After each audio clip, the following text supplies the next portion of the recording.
Hey, I'm Nathan. I'm not quite a backpacker, and this is Backpacker-ish. This weekend, I was invited to join a group on a 4-day hike. It's longer and farther and more nights than I've gone, but I learned some pretty important things from people who actually know what they're doing, and I'm gonna share. Oh, it sinks in the gravel. I thought before this trip for a long time that when you're backpacking with someone or you're hiking with someone, you have to stay really close together. And I think that was just a misunderstanding, because most of the backpacking and hiking I've done is either solo or with people who haven't done it. So when I was realizing is that when everybody on a trip is self-sufficient and comfortable in the woods or in the backcountry, you have the ability to take these moments and spread out a little, and you just kind of meet up at breakpoints. Like you can see, well, Wanda's hanging out with me, but Maddie's way back there, and the rest of the group we're with is, right, like Devin and Bo's daughter are all, I don't know, probably a kilometer up ahead, because they left earlier from our last break than we did.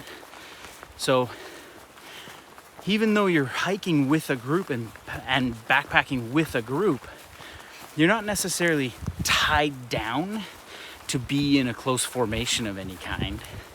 You have the opportunity to spread out and spend some time enjoying the moments of silence by yourself, and really getting to know each other in the times where you're bunched up, right? Like, don't get me wrong, you will hike close enough to someone to catch their leg with your hiking pole at some point, but you'll also hike by yourself for quite a bit, which is kind of nice. It's like the best of both worlds.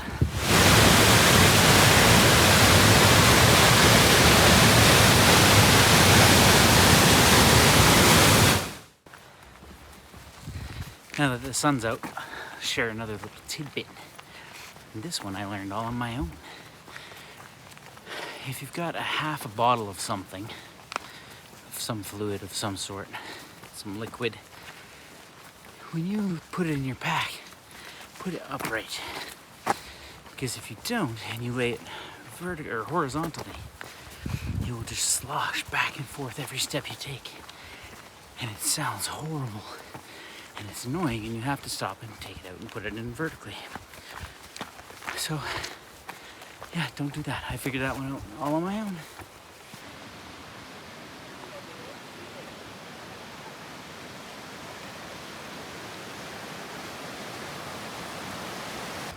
One of the other cool things about hiking in a group, whether they're experienced or not, is actually that you can kind of support each other. Bo's daughter came with us on this trip, and she twisted her ankle on the first day.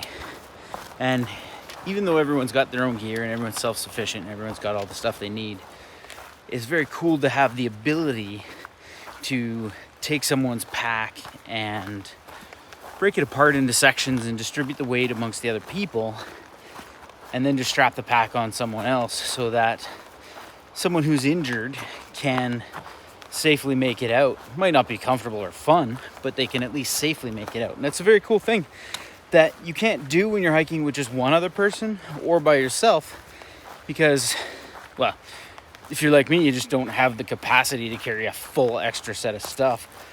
So it's very cool to see that you can do that kind of thing in a larger group. Yeah, cool. Yeah, I missed it by a bit. I also learned that I'm not the only one who misses trails. It happens. Even when you know the area. Yeah, it's true. It happens. One of the most important things I learned is that you don't actually have to do everything together when you go hike together. You still get to spend some time on your own. I just spent 20 minutes sitting by the lake, and I'm having something to eat, and just the timing of it worked out so that I still got to spend that time alone, even though I'm out here with a group of people. So if you're worried about not getting that alone time in the mountains, don't be. This one's a little harder for me to admit, so I'm whispering so Maddie doesn't hear. I've learned that actually on longer, farther hikes, I prefer to only use one trekking pole. Don't tell them. Because you tend to stop less and you want to have your at least one hand free. I found that every time I wanted to do something with one of my hands, I had to hold the other pole and use it. It was just annoying. So I've gone to one pole. Oh, I gotta stop. He's gonna hear me. Okay, he kept going. Good. And along with that, because you're going farther, and it's more important that you get more distance in and more time walking, you take less breaks. Well, less short breaks. But the breaks that you do take are very intentional and actually really good. So you take longer breaks less often. I think that's a good thing. But don't tell them about the one pole thing. We're gonna go see a cabin. It's a cabin In the woods. Oh my God.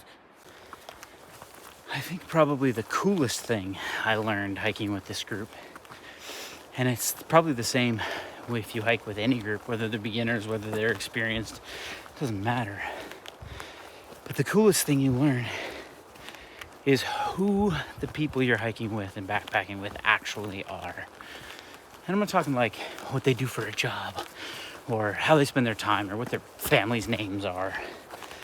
But when you're spending 2, 3, 4 days in the backcountry away from civilization with them, who they really are, right? You can't pretend to be someone you're not when you're this vulnerable in nature, when you're depending on each other for each other's safety. And I think that is probably the very coolest. That's probably the most amazing thing that you can learn on any trip with anybody for any reason is who people really are. Yeah, it's funny because I don't normally like people, but I like these people.